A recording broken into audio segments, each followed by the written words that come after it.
Now see this wire here? This is the wire. I put the wire nuts on. I still have the circuit off. So I know this is the main power supply line for all those lights. And you remember, from here we've got to figure out somehow to get down to the light switch, and then from the light switch has to come back up to the lights. Okay? So see, I made enough wire. I got enough wire here now. And I'm just going to reroute this. And I wanted it somewhere where it was more accessible, so I could put a junction box up here. And here's my little junction box right here. It's a little plastic box, and I got a blank plate for it. It's got nails on it. I'm going to put it right in here. I can make it flush with that because the cover plate's going to go there. I can lift it up a little bit or whatever. Whatever is easy for you. You know, there wouldn't be as easy, would it? Because it's coming out sideways and I'm on my hands and knees.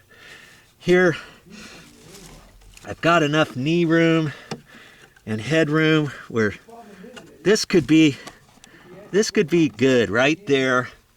Okay, so I can hold it there, and where these nails are on the back side, because I'm nailing on this 2x4, if I go back too far, the nails might miss. So I'm going to raise it up a little bit, about a ½ inch or so. A couple side marks on there in case you do that for rough framing. There's marks there, and you just do it for that for ½ inch. Okay, now I got plenty of room to get my nails into the wood, because this is a 2x4 running sideways. I'm just going to tap this in. Let's make it snug. I can raise that side up, hold that, tap her in. Okay. That's all I'm going to do for that. There's little knockouts on the back side, and I'm going to take a screwdriver, and I should have showed you that, but I got another junction box here. You see on the back side right there, right in there, you can knock those out. Usually you can get at least one Romex through there. I'm using 12-2 wire with ground. It's called Romex wire 12-2. They also have 14-2. And I could probably fish 2 wires through there if I cut that out. And 1 wire through here, because I'm going to have 3 wires going through here. So I've got to remove 2 of these on this piece here. And so I'm going to tap and pop that out. It's just plastic. Okay. I can do that from underneath at the bottom of that one, because I can run this wire up through there. Okay. And in fact, let's go ahead and I'll do that right now.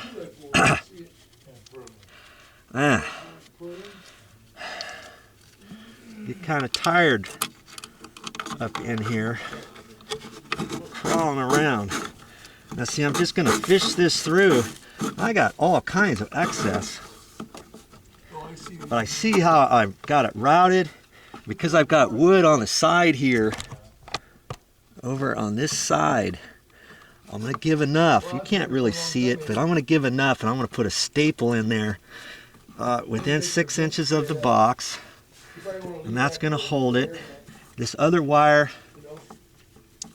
is going to be kind of floppy around on top of the joists, and there's not much crawl space over on this side. If it was in a wide open area, you'd have to run it on the edge of 2x6s or up the roof side raft or something like that.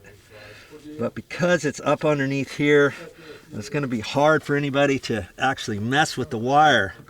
You know, I'm going to get it down lower, and I'll staple some of it on the side of a 2x6, you know, coming out and then across over, where am I? Over here. I'm going to put it on the side of a 2x6 and then across up over to here. And that's where my main wire is going to come in. For the time being, I'm just going to put my wire nuts back on here just so it reminds me of what's happening. I'll make sure that nobody messes around with the electrical panel and turns the breaker on accidentally, let's say. Okay, get that on there like that. And I'll end up cutting this and stuff, but that's your first step. We're making a junction box. We got to make a junction box because we got to connect more wires in here, and you can't just put wire nuts on them and leave them loose inside an attic or anywhere else for that matter.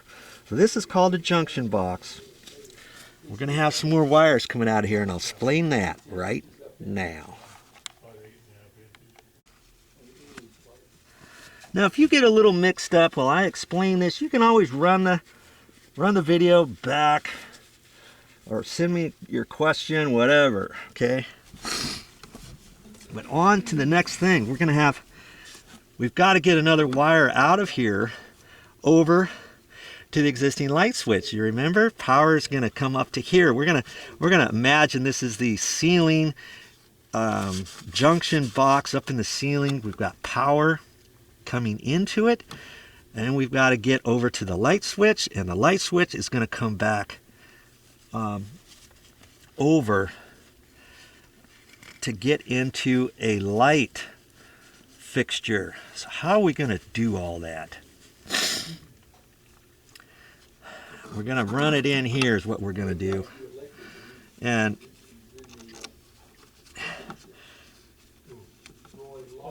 we've got to, you remember when I took the existing wire off of out of the junction box over here. Yeah, that's where the junction box was. I loosened up that other wire. See that cable right there? Well, it's not long enough to come over here now, is it? So I'm going to have to put another junction box over there and put another wire connected to that and come from there over to this box. Okay? Because, why is that? The reason why is because I can't get down into the existing light switch box, can I? I've got to tie into that other electrical line that's up here, and I'm going to come from here. Okay, so we know I've got to get a new wire from here, 12-2 with ground, I've determined. And the way I've determined that was I looked in the electrical sub-panel box, and the breaker was a 20 amp breaker for this whole area, and on a 20 amp breaker you run 12-2 wire, 12 gauge wire to that. They have 12 gauge and also 14 gauge. That's your standard. And the 14 gauge is for 15 amp circuit breaker. And I can look in this wire and I can tell this wire is a little bit thicker and stouter than 14 gauge wires, a little bit thinner. Okay, so that's why I got 12-2 with ground at the store. And I'm going to use that.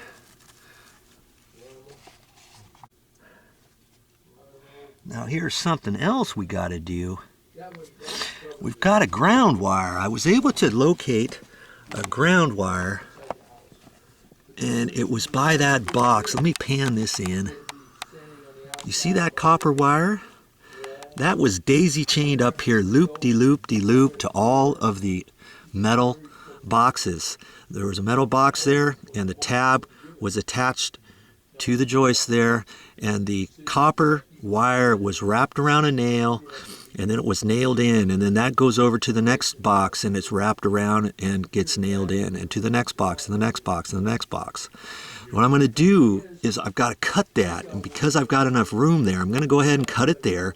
I'm going to splice it, put a copper ground wire from there, and I took some of my old wire, and I've got it up here. I went ahead and stripped it.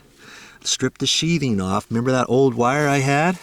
I'm going to use this right here, and I think this is going to be long enough, and I can use that for my ground wire. I'll splice it in over here, And then I'm going to come over to this new box that I'm going to put in.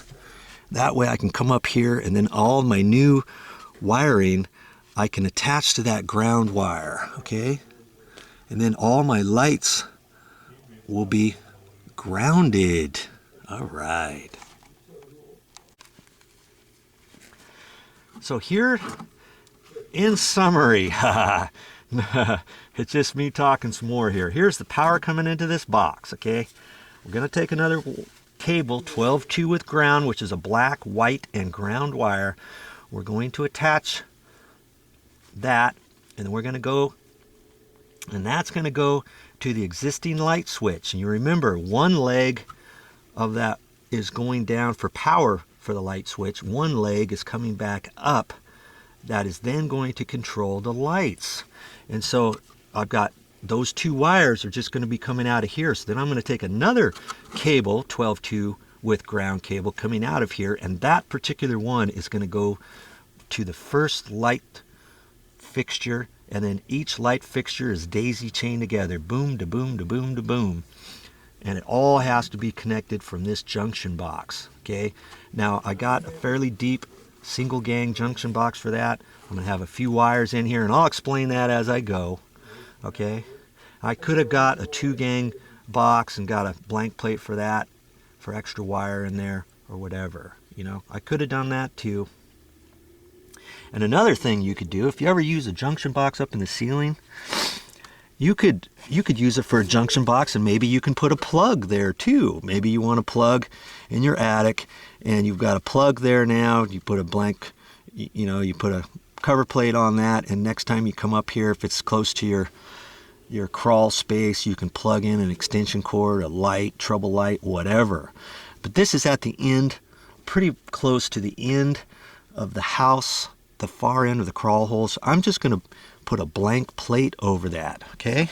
Step by step, follow me now.